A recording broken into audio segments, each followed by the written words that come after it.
gentlemen, welcome to this episode of the Economic Times Cutting Chai Stories, an initiative by ETH. On this platform, we identify leaders and talk about their personal and their professional journeys. We also discuss the traits and qualities that make these leaders stand out in the industry across different sectors and verticals.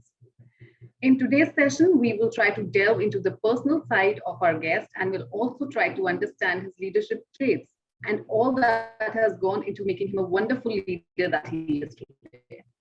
Good morning, everyone. I am Dimple Bajwa, your host for this session. And today I have been joined by a commercial banker with over 35 years of experience in the financial services sector. He started his career in Corporation Bank, and after 10 years of rural and urban exposure, he joined ICICI Bank in 1995. After 12 years stint in ICICI Bank, he joined as head of commercial and payments operations for Barclays India operations. He is currently the managing director and CEO of Credit Access Grameen Limited. Ladies and gentlemen, join me in welcoming Kumar Hebbar. Thank you for joining us, Mr. Kumar. I'm looking forward to a very insightful and engaging conversation with you today. Thank you. Pleasure to be here. Thank you. So let me start by asking you to take us through your career journey from your first job until now. How have these years changed you as a person, personally or professionally, whatever you prefer to talk about? Yeah, no, I joined my career as a simple clerk come typist come cashier in a nationalist bank in 1985, and thereafter moved up in the ladder as officer. Moved to Mumbai, which exposed me a lot to the commercial side of the business and then the entire banking structure. So and then when the new age banks started coming up in '95, I shifted there so that I can see my value there, because I always look forward for a bigger picture, bigger responsibility, bigger role. So I joined there. I spent almost 12 years. Which are in the branch banking, then corporate credit, and then centralizing the businesses, and then eventually started the microfinance and the rural business for the company for ICICI Bank for heading the South Zone. So during that period, I used to love this microfinance as one of a key and important factor in the business, which is very important, supporting the low-income households. Maybe this can be done very efficiently. So at that point of time, it was my long-term personal goal to work in microfinance.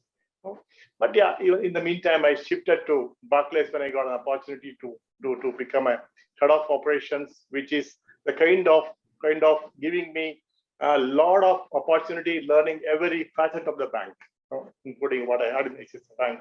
Plus Barclays Bank probably give me understanding of every parts of the banking and financial segment.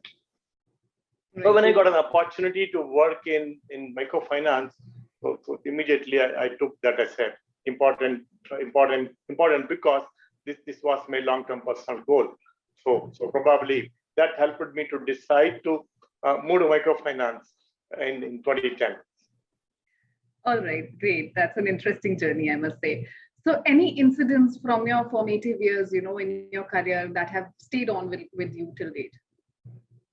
Not necessarily, we have incidences which are good or bad, we don't know. But, I'm a positive and I always look forward for doing better things. So I really don't keep in my mind about the things which is not happened properly, or that there may be a failure, but I learn from there and go further. So there are many highs in professional journey, whether in ICICI Bank or Barclays Bank or in Corporation Bank. But again, more than a decade in Grameen, we had many things. There are lows. You can think about these are lows like the Andhra Pradesh crisis, which impacted the microfinance business in 2010. Just when I joined this segment, or demonetization, which impacted the whole businesses, or the COVID, everything are a difficult situation. But we always believe that we can do better, we can come back faster. Probably we will be the first to come out of the crisis. which we have continuously exhibited all the time. Now, probably that made me to think always, you get tough times, but you don't need to worry about tough times. So tough times are always there, but learn from there and go further. So it was a good journey. When I joined Grameen in 2010, 2011, we are about 250 crores of portfolio. So today we are more than 15,000 crore portfolio. That itself is a huge journey. So Right. that is what the what you call thinking the big picture and working for it.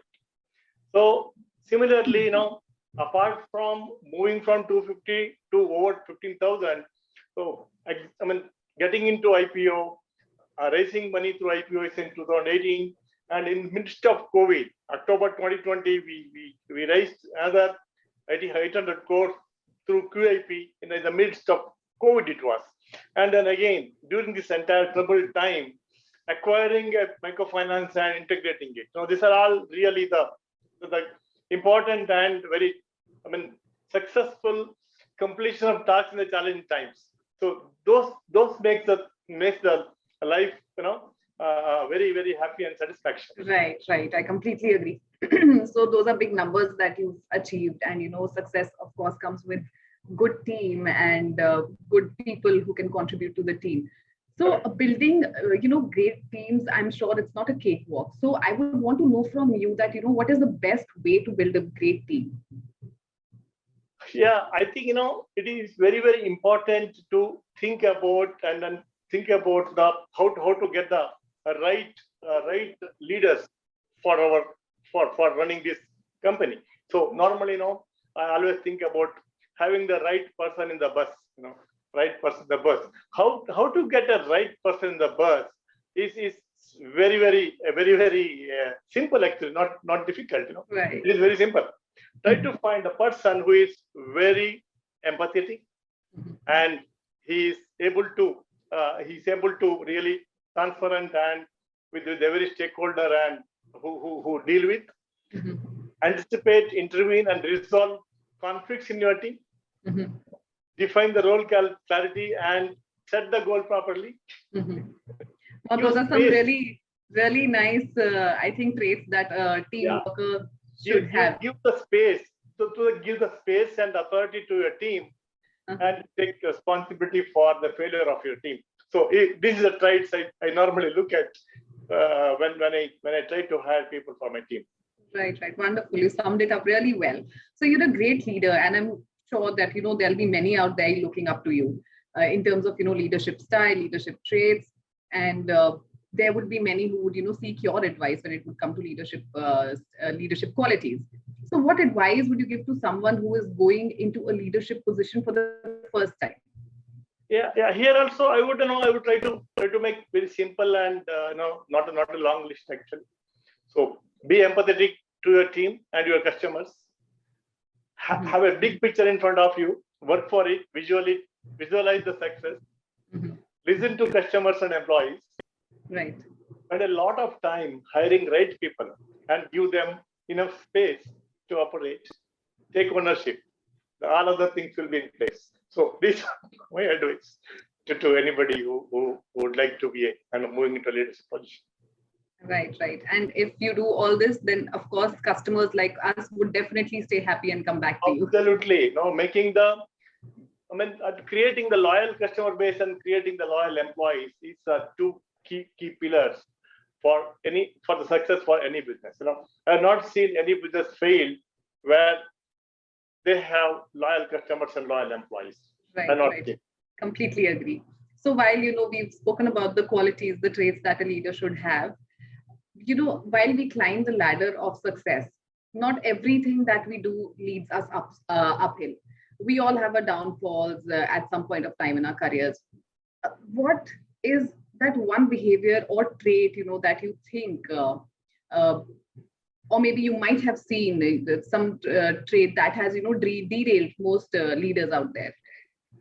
Yeah, I agree. In a over a period of leadership or over a period of time of leading the team, sometime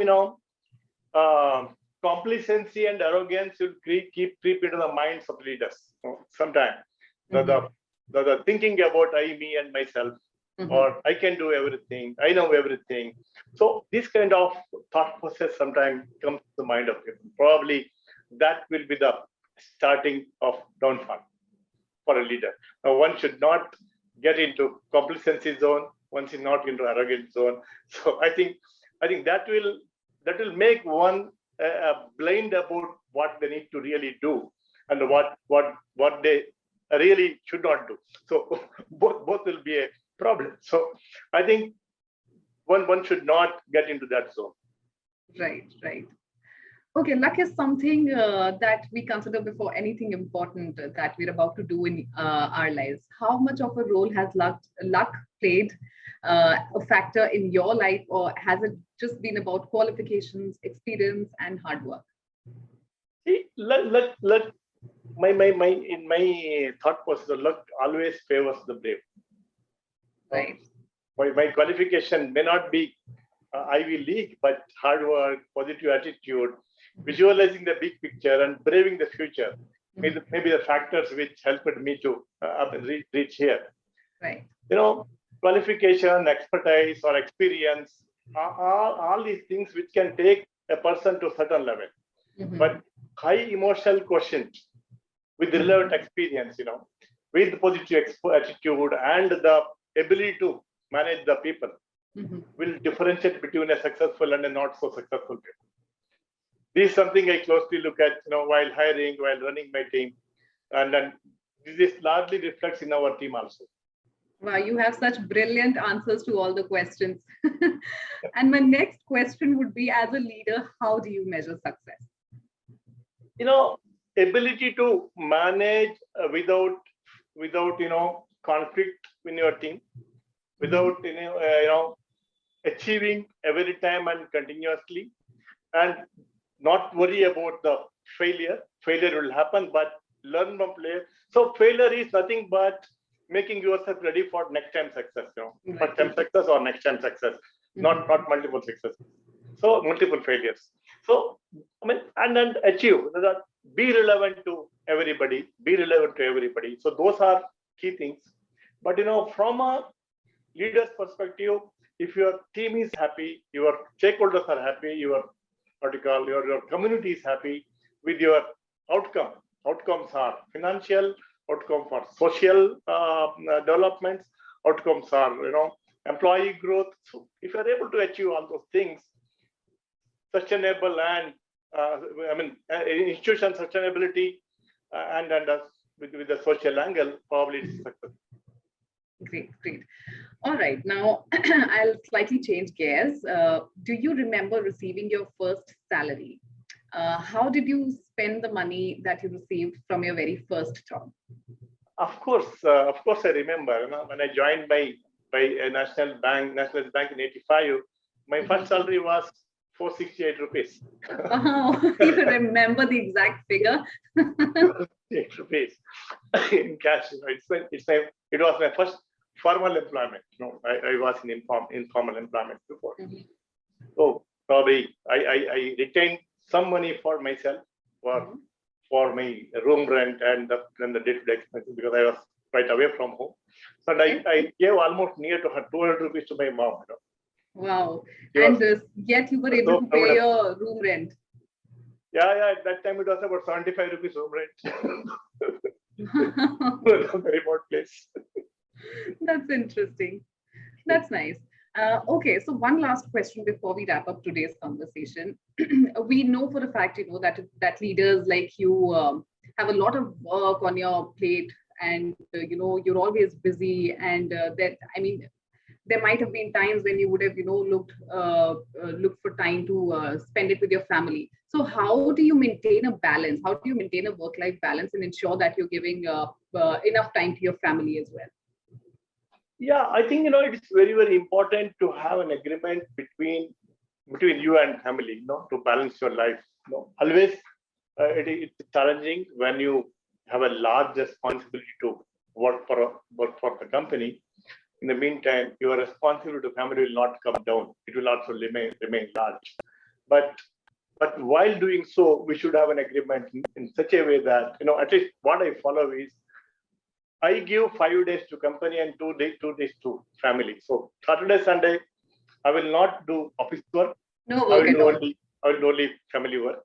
But 5 days, family will give me the time to spend for office. So this is what the kind of informal agreement we have always, because always prioritize the office, because the company is the bread provider for the company, for the family. So Right. that is why this kind of informal agreement for years what we have.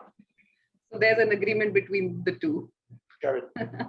Great. Thank you so much, Mr. Kumar, for those amazing answers today. I thoroughly enjoyed the conversation, and there is so much to learn from your experiences. Hope Thank to you very connect much. with you. My pleasure. Hope to connect with you sometime again in the future. Thank you for joining us today for the Cutting Chai session once again. Thank you. Take care. Thank you. Take care all the time.